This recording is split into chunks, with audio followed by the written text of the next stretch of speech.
começar com o Flamengo, porque amanhã, na tela da Globo, tem Cruzeiro e Flamengo, também pelas oitavas de final da Libertadores, logo depois de Quem Ama Cuida, às 9h30 da noite. E a repórter Camila Barbieri tem as informações do Flamengo pra gente. Fala, Camila. Fala, pessoal, tudo bem? Boa tarde para todo mundo que tá com a gente. Estamos aqui no Ninho do Urubu, Flamengo se preparando para seguir viagem rumo a Belo Horizonte, onde enfrenta o Cruzeiro amanhã pela Libertadores, primeiro jogo das oitavas de final. O Flamengo que fez a melhor campanha na fase de grupos, então define tudo na próxima semana aqui no Maracanã. Hoje a programação foi a seguinte: às 10h30 a comissão técnica apresentou um vídeo, muito também para falar da postura do Flamengo, como eles pretendem que seja esse jogo diante do Cruzeiro, lá no Mineirão. Às 11 horas teve o treinamento. Vale destacar que no jogo contra o Vitória, a última rodada pelo Campeonato Brasileiro, a vitória por 2-0, o Flamengo conseguiu aí dar minutagem para alguns jogadores que voltaram de lesão, Lucas Paquetá, Gonçalo Plata e também Léo Ortiz. Importante esses reforços, para o jogo de amanhã. A gente segue acompanhando a programação do Flamengo, que vai sair às 2 horas aqui, rumo ao aeroporto do Galeão. Até mais. Até, Camila, muito obrigada. Amanhã é dia de jogo decisivo. E agora a gente vai relembrar um duelo bem importante para o Flamengo. O dia que um cara que chegou como grande reforço para a temporada fez o único gol dele com a camisa rubro-negra. Bateu na trave, voltou, Carlos Eduardo! Tava sonhando com esse gol e o gol veio contra o Cruzeiro. Um jogo muito importante. Do Flamengo! Fala, galera, Carlos Eduardo falando. Esse foi o meu gol inesquecível pelo Flamengo. Em 2013 eu cheguei no Flamengo, com uma expectativa muito grande. Cheguei na época que estava em reconstrução, Cheguei muito pressionado também. Eu acho que foi uma contratação a maior do ano, A pressão pegou também pro meu lado, não tive bons rendimentos no começo. Um dos grandes clubes do Brasil é pressão e a gente tem que saber conviver com isso. Uma grande festa no futebol brasileiro, valendo uma vaga nas quartas de final da Copa do Brasil. Claro que o Cruzeiro estava no melhor momento, mas a gente confiava na gente. O Cruzeiro venceu por 2-1 na última quarta-feira e vem com a vantagem do empate aqui pro Maracanã. A gente foi pro jogo contra o Cruzeiro no Maracanã, a gente viu, a torcida é maravilhosa, cara. Acho que isso dá arrepio na gente, Eu acho que a torcida do Flamengo ajuda bastante.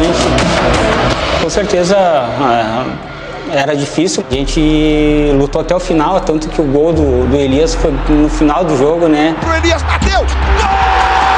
E quando o Elias faz o gol, o Maracanã vai abaixo. Do Flamengo! Foi muito legal mesmo viver esse momento aí no Maracanã. O Flamengo está classificado para as quartas de final da Copa do Brasil 2013.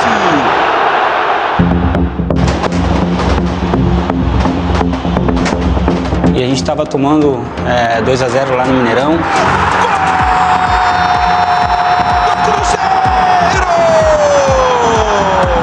Até a gente lembra o gol do Everton, que tá no Bahia hoje, fez um gol de placa. Everton Ribeiro deu um chapéu, bateu! Golaço! Gol! No intervalo, o Mano Menezes chamou e falou que ia entrar. Então, um jogador experiente, vai nos ajudar, segura a bola para nós na frente. Depois do gol ali, eu acho que foi uma bola respingada para trás ali, sobrou para mim. Foi maravilhoso, não senti tanta alegria naquele momento. Não tocou, a bola bateu na trave, voltou Carlos Eduardo! Gol! Foi um gol muito importante e naquele momento eu senti uma felicidade muito grande, até porque vinha de algumas pressões, e graças a Deus consegui ajudar com esse gol aí. Com certeza foi um gol inesquecível para mim. Carlos Eduardo estufa a Rede Celeste! Mundo. Tá convencido ou você acha que tem muita coisa a melhorar, Vene? Vamos lá, eu acho que tem muita coisa a melhorar, mas a gente pôde ver o melhor jogo do Flamengo pós-Copa do Mundo. Teve a goleada em cima da Chapecoense, mas o nível do adversário nem se compara com o nível do Vitória. O primeiro tempo do Flamengo ontem, diante do Vitória no Maracanã, foi um primeiro tempo maravilhoso. Inclusive, me lembrou muitos tempos do Flamengo com o Felipe Luiz. Uma marcação sob pressão extremamente alta, não deixando o adversário respirar em nenhum momento. Poderia ter ido para o intervalo com uma vitória muito mais tranquila. Não apenas só 1-0, que foi um gol construído. Na verdade, não foi um gol construído, foi um golaço do Pulgar em um chute de fora da área, mas a gente pôde ver jogadas trabalhadas. E o Flamengo pecando naquilo que peca já há muito tempo. Não aproveitar as oportunidades que cria e colocar em risco o resultado. Me lembrou muito o jogo contra o São Paulo, que o Flamengo fez até um bom primeiro tempo, fez 1-0, depois caiu de produção, porque foi o que aconteceu ontem no segundo tempo contra o Vitória, ficando um Flamengo morno e tal, e colocando em risco o placar, porque se o Vitória consegue empatar, a gente não sabe se o Flamengo de fato ia conseguir a vitória com o segundo gol. E aí, com o segundo gol do Bruno Henrique, vem a tranquilidade. E aí o Vitória ele tenta sair mais para o jogo, mas o Flamengo já estava, enfim, com o resultado já encaminhado e conseguiu uma boa vitória. Eu acho o seguinte, Fernanda, convenceu? Convenceu, porque foi o melhor jogo do Flamengo pós-Copa do Mundo. Mas o Flamengo diante de outro adversário, por exemplo, o Cruzeiro na quarta-feira, que é um adversário muito mais difícil, não pode fazer o que fez ontem, cair de produção no segundo tempo. Não sei se foi um pedido do treinador, mas aconteceu. E aconteceu de novo. Eu acho que o Flamengo tem que ser o Flamengo que foi no primeiro tempo ontem, porque foi um primeiro tempo avassalador dentro do Maracanã. E esse prazo de validade no futebol, ele é cruel quando você chega nesse patamar, né? Sim. Nesse momento que você vai brigar por coisas, você não pode ter prazo de validade. O primeiro gol do Flamengo contra o Vitória foi um golaço do Pulgar de fora da área, ele acertou o ângulo do goleiro Lucas Arcanjo. Esse não foi o primeiro gol do Pulgar no Flamengo como um golaço, né? Contra o próprio Vitória no primeiro turno no Barradão, ele também já tinha, Caio, marcado um gol muito parecido, um gol, ele olhou, levantou a cabeça, viu o Lucas ali e pensou, acho que dá, e deu, né? Teve um déjà vu e aí ele apostou de novo na mesma jogada, né? E assim, não é coincidência, Fernandinha, o Pulgar foi muito bem nesse lance, fez mais um golaço com a camisa do Flamengo, de novo contra o Vitória.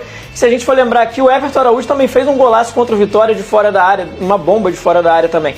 E não é coincidência, porque assim, isso é uma fragilidade do Vitória, que também é resquício de uma virtude desse time do Vitória, que é marcar muito bem, se fechar muito bem. Só que às vezes o Vitória desce demais as linhas de marcação dele, né, fica muito próximo ali da área e dá esse espaço ali na parte de fora da área para que o time adversário finalize de longa distância. E o Flamengo já foi feliz contra o Vitória 3 vezes dessa forma, com o Everton Araújo, 2 vezes com o Pulgar, que fez mais um golaço. E o Flamengo tem méritos também.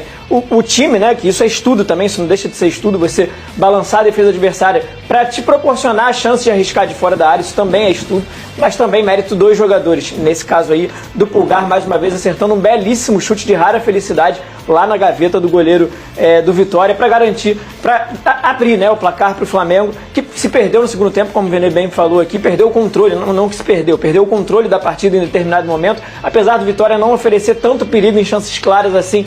Nitidamente o Flamengo perdeu um pouco desse controle, mas conseguiu retomar ali a tranquilidade do resultado, com o Bruno Henrique, como sempre, entrando e sendo decisivo com a camisa do Flamengo. A gente antigamente via mais, né, golaços de falta e até de fora da área, né? Hoje em dia, quando tem um desse, a gente fica surpreendido. Um gol do Alex Telles, você viu a surpresa no estádio Newton Santos de todo mundo, que foi um golaço, é tão raro hoje em dia. E o segundo gol do Flamengo foi o Bruno Henrique, foi quem marcou o gol da vitória. O atacante, é claro, comemorou muito o gol, já disse que está pensando no duelo com o Cruzeiro. Esse jogo que o Vene citou é um jogo de Libertadores. O Vene Casagrande, que é o quê? É guerra na quarta-feira, você vai encontrar Arthur Jorge, né? Olha, é um jogo assim que vai parar o Brasil, porque sem sombra de dúvidas não é só o torcedor do Flamengo e o torcedor do Cruzeiro que vai querer assistir esse duelo. Tem muitos ingredientes nesse duelo. Por exemplo, tem o Gerson do outro lado. E a gente sabe que também existe uma batalha na justiça envolvendo Flamengo e Gerson. Um fazendo acusações contra o outro na parte jurídica, o Flamengo cobrando do jogador 40 milhões de reais. Tem o Leonardo Jardim, que deixou o Cruzeiro dizendo que não, quero dar um tempo na carreira. 2 meses depois estava comandando o Flamengo. Então, assim, tem muitos ingredientes, além de ser 2 timaços.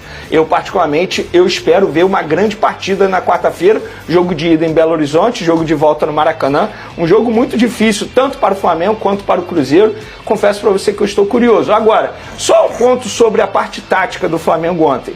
Gostei da maneira que o Flamengo atuou, no sentido assim, atua os jogadores da parte ofensiva muito por dentro e os laterais indo bastante. Só que do lado esquerdo ele teve o Ayrton Lucas, porque o Alexandre não foi relacionado por conta de um problema físico. Será que com o Alexandre ele vai conseguir fazer isso que o Ayrton Lucas estava fazendo? Porque o Alexandre é um jogador... que ele não tem gás para subir, Vini? Eu acho que não é a característica dele também, e ele não tem gás. Fisicamente falando, eu acho que ele não vai aguentar. E o Ayrton Lucas não vive um grande momento. Mas eu acho que deu certo contra o Vitória. Estou curioso para ver se contra o Cruzeiro ele vai fazer dessa maneira, colocando os jogadores ofensivos indo pelo meio, por exemplo, Arrascaeta e Samuel Lino trabalhando muito em conjunto, inclusive Samuel Lino é um ponto positivo no trabalho de Leonardo Jardim, que eu acho que ainda tem muito a evoluir. Eu acho que ele é o jogador que mais se destaca, né? É isso, com certeza, sem sombra de dúvida. E o Pedro ontem, ele não estava numa grande noite, digamos assim, porque ele teve oportunidade e a gente sabe que o jogador do nível dele coloca a bola na rede de uma maneira fácil. E ontem ele teve oportunidade e não conseguiu fazer isso. Será, Caio, pela competência do Leonardo Jardim, que ele é um treinador muito competente, e tudo o que se fala no Flamengo? O Ayrton Lucas destoa, parece outra prateleira, é sempre muito criticado o Ayrton Lucas. Talvez ele encontrou um formato em que deixa ele mais confortável pelas características positivas que esse jogador tem. Será que foi por aí? O Ayrton Lucas sempre se notabilizou, desde os tempos do Fluminense, como um jogador muito bom ofensivamente, né? Principalmente chegando ao ataque, finalizando, cruzando. Ele chegou a ter um bom momento no início dele com a camisa do Flamengo e ele precisa dessa proteção e recuperar essa confiança. E para recuperar essa confiança, é importante que o treinador, no caso o Leonardo Jardim, entenda essas deficiências, principalmente que o Ayrton Lucas tem na parte defensiva, na parte de cobertura, para tornar esse sistema mais seguro, digamos assim, para passar essa confiança ao atleta. E ele, ganhando confiança ao longo das partidas, pode voltar a desempenhar o seu melhor futebol. Ontem eu achei que o Ayrton Lucas fez uma partida digna, assim, ele foi bem dentro do possível, não destoou tanto da equipe como em outros momentos. E acho talvez porque ele combinou mais. Sim, combinou, ele teve a confiança necessária para jogar. É óbvio, Vitória também oferece menos perigo do que outros adversários, como por exemplo o próprio Cruzeiro.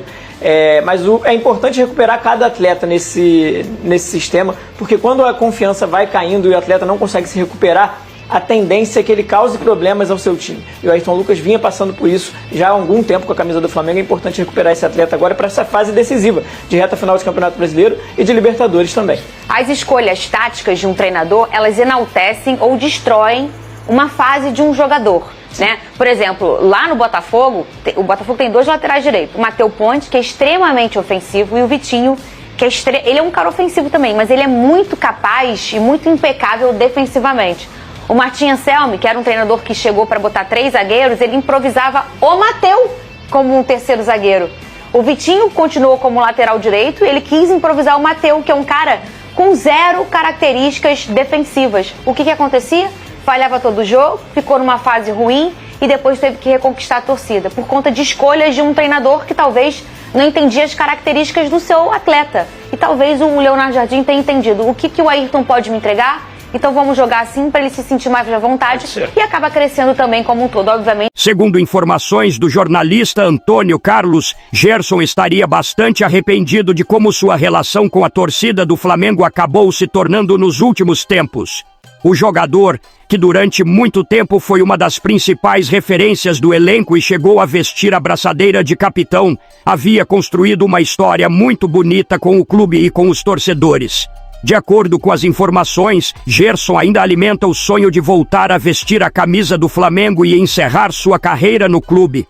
O meio-campista já declarou diversas vezes que é flamenguista e que possui uma ligação muito forte com o rubro-negro. Por isso, mesmo depois de tudo o que aconteceu, ele acredita que uma nova passagem pelo clube ainda poderia acontecer no futuro.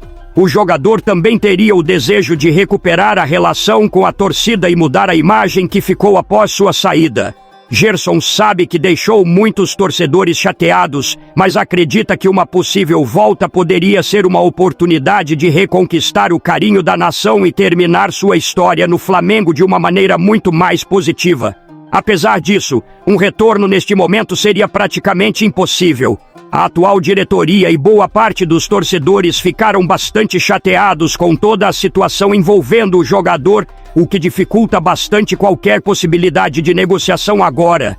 Dessa forma, caso Gerson realmente volte a vestir a camisa do Flamengo algum dia, a tendência é que isso aconteça apenas com uma próxima diretoria, em um cenário diferente e com novas condições para uma possível reconciliação. Agora eu quero saber a opinião de vocês. Você aceitaria um retorno do Gerson? Gerson será um bom reforço? Sim ou não? Deixe sua opinião no comentário. Não esqueça de curtir o vídeo e inscreva-se no canal para não perder nada do Flamengo. Até a próxima e saudações rubro-negras.